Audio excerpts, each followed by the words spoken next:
네, 안녕하십니까. 어제 연합으로 드린 예배를 또 잘 마무리하고 오늘 일상기도회로 하루를 시작하고자 합니다. 우리는 매일 말씀을 통해서 우리의 삶을 새롭게 조명하시는 하나님을 만나시고 또 일상기도회로 내가 스스로가 하나님께 결단하는 시간들을 통해 우리의 신앙이 더욱 잘 성장하기를 원합니다. 우리가 오늘 함께 살펴볼 본문은 역대하 12장 1절부터 16절까지의 본문입니다. 주말 동안 역대하 10장 1절부터 11장 23절인 두 장의 말씀이 지나왔습니다. 오늘은 그 본문을 간단히 정리하면서 우리의 신앙에 필요한 교훈들을 한번 나누어 보고자 합니다. 우리가 지나온 앞선 본문들을 간단하게 정리하면 이런 내용입니다. 북이스라엘과 남유다로 이 이스라엘이 갈라지게 된 과정을 보여주는 본문들이라고 할 수 있습니다. 솔로몬의 아들 르호보암이 왕으로 세워진 후에 백성들은 그동안 무겁게 지워졌던 세금과 노역을 가볍게 해달라는 요청을 하게 됩니다. 그러나 르호보암은 원로들의 충언을 버리고 자신과 마음이 맞는 젊은 신하들의 거친 조언을 따르면서 백성들을 더욱 강하게 다스리겠다고 선언했죠. 그러므로 말미암아 이스라엘 백성들에게 이 10지파가 등을 돌리고 여로보암이라는 인물을 왕으로 세우고 북이스라엘을 세우게 되죠. 그러면서 북이스라엘과 남유다로 나라가 나누어지게 됩니다. 그래서 르호보암은 전쟁으로 이 이스라엘을 되찾으려고 했지만 하나님의 말씀에 순종하여 싸움을 멈추고 예루살렘을 중심으로 자신의 나라를 굳게 세워나가는 결단을 하게 됩니다. 그 과정에서 제사장들과 레위인들이 북이스라엘을 떠나서 남유다로 모여들게 되고 신앙적으로도 중심이 예루살렘이 되게 됩니다. 동시에 르호보암은 성읍들을 견고히 하면서 나라를 재정비하는 데 힘썼고 하나님을 의지하는 기간 동안 이 남유다의 왕국이 안정되는 것을 기록하고 있습니다. 이제 오늘 본문인 12장에서는 다시금 르호보암이 하나님 앞에 범죄하게 되는 장면들이 기록되어 있습니다. 오늘 본문인 12장 1절에 보면 르호보암의 나라가 견고하고 세력이 강해짐에 무엇이라 나옵니까? 그가 여호와의 율법을 버리니 온 이스라엘이 본받은지라 라고 기록을 하고 있습니다. 르호보암이 이제 나라가 나름대로 안정되고 그 나라가 하나님 앞에서 약속들을 지키면서 부국강병해지니 그가 무엇을 합니까? 여호와를 버렸다. 여호와의 율법을 버렸다라고 오늘 성경이 기록하고 있습니다. 그러나 이 상황이 르호보암을 이제 하나님의 심판을 받는 상황으로 밀어넣는 거죠. 하나님께서 복 주신 그 나라가 강해지는 이 복이 르호보암으로 하여금 교만의 자리로 나아가게 했고 그의 교만이 여호와의 율법을 버리게 되는 결과를 나타내게 됩니다. 르호보암이 여호와의 율법을 버린 것은 5절에서 이렇게도 표현이 되는데 여호와께서 이같이 말씀하시기를 너희가 나를 버렸으므로 라고 기록을 하고 있습니다. 그러니 이 르호보암이 여호와의 율법을 버린 것은 곧 하나님을 버린 것과 동일시 되는 거죠. 르호보암의 이 죄가 온 이스라엘에 영향을 주고 있습니다. 그가 여호와의 율법을 버리니 온 이스라엘이 본받았다라고 기록을 하고 있기 때문이죠. 르호보암 시대에 이 열왕기의 내용을 참고해 보면 이스라엘 백성들, 남유다의 백성들은 산 위와 우거진 나무 아래 산당과 우상을 세워서 숭배했습니다. 이는 가나안 사람들의 악행으로 율법이 금했던 행동을 지금 이 르호보암이 교만함으로 말미암아 여호와의 율법을 버리고 이제 이스라엘 백성들이 그 길을 본받으면서 나타나게 되는 길인 거죠. 이제 유다가 범죄함으로 말미암아 하나님은 르호보암에게 심판하십니다. 어떻게 심판하십니까? 5절에서는 이렇게 기록되어 있습니다. 유다 방백들이 시삭의 일로 예루살렘에 모였는지라 라고 기록을 하고 있습니다. 한 시삭이라는 인물로 인해서 심판을 하시는 하나님을 발견할 수 있게 됩니다.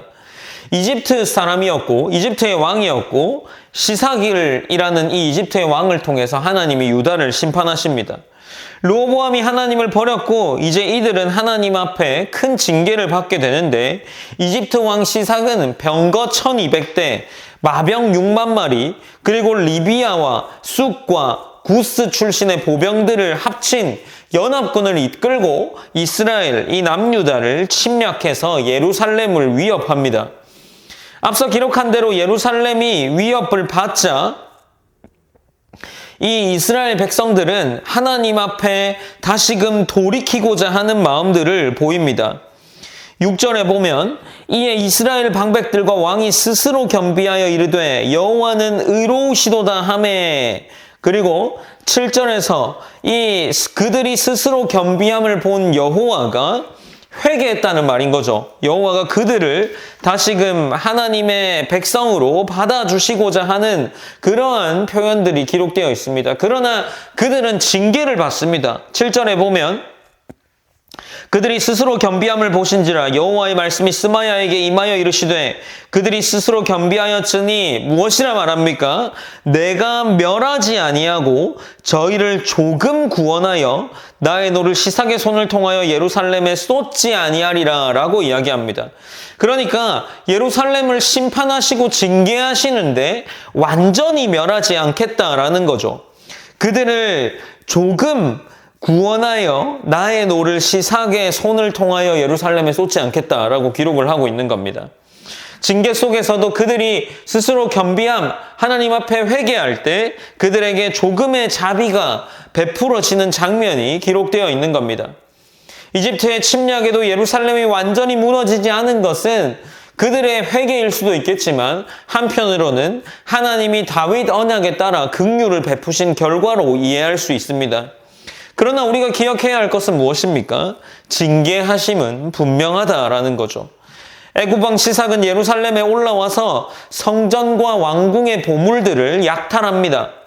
솔로몬의 시대에 영화로웠던 금방패, 기억하실 겁니다. 금방패가 모두 빼앗기고 르호보암은 이 금방패를 대신하여 노수로 방패를 만들어서 세워야 했습니다. 이는 영광에서 수치로 떨어진 유다의 현실을 상징적으로 보여주는 것이기도 하죠.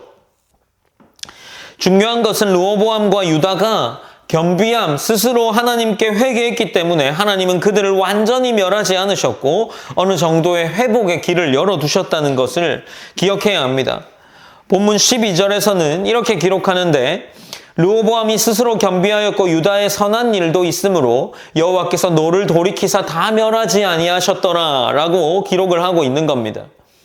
하나님의 심판은 무자비한 파멸이 아니라 회개하는 자에게 긍휼을 동반한 징계라는 것을 오늘 본문이 보여주고 있습니다. 마지막 부분은 르호보암의 통치에 대한 결론을 기록하고 있습니다. 그는 41세의 왕위에 올라서 17년 동안 예루살렘을 다스렸습니다. 그러나 여호와께 구하지 않는 악을 행하였다는 평가가 기록되어 있죠. 르호보암과 여로보암 사이에는 끊임없는 전쟁이 있었고 그의 행적은 역대지략에 기록되었다라고 전하고 있습니다. 마지막으로 그는 다윗성에 장사되었고 그 뒤를 이을 아들 아비야가 왕이 되었음을 기록합니다. 역대기의 저자는 르호보암의 삶을 총체적으로 요약하면서 하나님의 뜻을 따르지 않는 왕의 통치가 어떤 결말을 맞는지를 교훈으로 남겨주고 있습니다. 오늘 본문은 사실 간단한 내용입니다. 교만하였을 때 타락하게 되고 하나님의 징계받을 때에 그 징계로부터 회개하게 되면 긍휼로 이어지는 흐름을 보여주고 있습니다. 우리 역시 신앙생활 가운데에 형통함이 교만함을 이르게 되는 결과로 가게 됩니다. 그러나 우리는 하나님께 우리의 잘못을 이룰 때, 하나님께 회개할 때 하나님은 우리를 징계하시되 완전히 버리지 않는 은혜가 허락되어 있습니다. 물론 우리가 신앙생활 가운데에 우리가 형통할 때 교만해진다라는 것이 쉽게 와닿지 않습니다. 이 교만해진다가 단순히 이 나의 상태가 자랑스러울 만하고 누군가에게 내세운다라는 것이 아니라 여기서 말하는 교만은 어쩌면 더 이상 하나님을 찾지 않는다라는 것의 교만이지 않을까 싶습니다. 우리가 하나님 앞에 많은 복을 누릴 때에 우리는 더 이상 하나님을 찾지 않는 모습을 보이는 것 같습니다. 혹 내가 별 문제가 없을 때 우리는 하나님을 찾지 않습니다. 그저 내가 나로 인해서 그 상황들이 잘 흘러가는 것처럼 느끼고 있기 때문은 아니겠습니까? 그러니 우리가 어떻게 해야겠습니까? 우리의 삶 가운데에 어떤 순간에도 하나님을 찾을 수 있는 그러한 성도가 되기를 기도해야 할 겁니다. 그리고 그러한 교회로 세워져 가길 기도해야 되지 않겠습니까?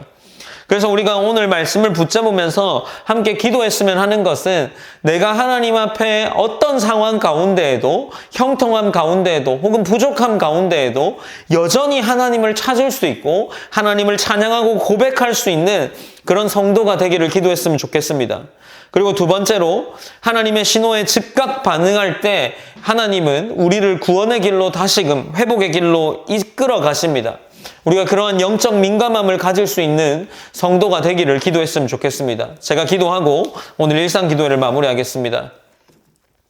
사랑의 하나님 감사합니다. 하나님 우리가 오늘 이 르호보암의 말씀을 통해서 오늘 이 말씀을 일상 기도회를 나누었습니다. 하나님 우리의 삶 속에서 하나님 이 르호보암이 형통할 때 그가 강한 자격을 갖추었을 때 여호와의 율법을 버렸다라고 기록하고 있습니다. 하나님 우리 또한 마찬가지이지 않습니까? 우리의 삶이 별 문제 없이 잘 돌아갈 때 우리는 하나님을 더 이상 찾지 않는 것 같습니다. 그저 흘러가는 대로 잘 흘러가기를 바라면서 그렇게 우리의 삶을 이끌어 나가는 것 같습니다. 그러나 오늘 우리에게 이 말씀이 보여주는 것은 하나님 형통할 때나 우리가 그저 묻어날 때나 우리에게 어려움이 있을 때나 하나님을 여전히 찾는 자리에 서 있어야 한다는 겁니다. 하나님 우리가 그러한 성도가 될 수 있게 하시고 또 우리 교회가 그런 교회가 될 수 있도록 하나님이 인도하여 주시옵소서. 하나님 슬플 때나 또 힘들 때나 즐거울 때나 아무런 일이 없이 평안할 때나 하나님과 동행할 수 있는 그러한 하나님의 자녀가 될 수 있기를 간절히 원합니다. 하나님께서 함께 하실 줄 믿고 오늘 우리가 함께 살아내야 될 이 한 주 가운데에도 하나님과 동행할 수 있는 그러한 귀한 하나님 자녀가 될 수 있도록 인도하여 주시옵소서. 모든 영광 하나님께 올려드리며 살아계신 예수님의 이름으로 기도드립니다. 아멘.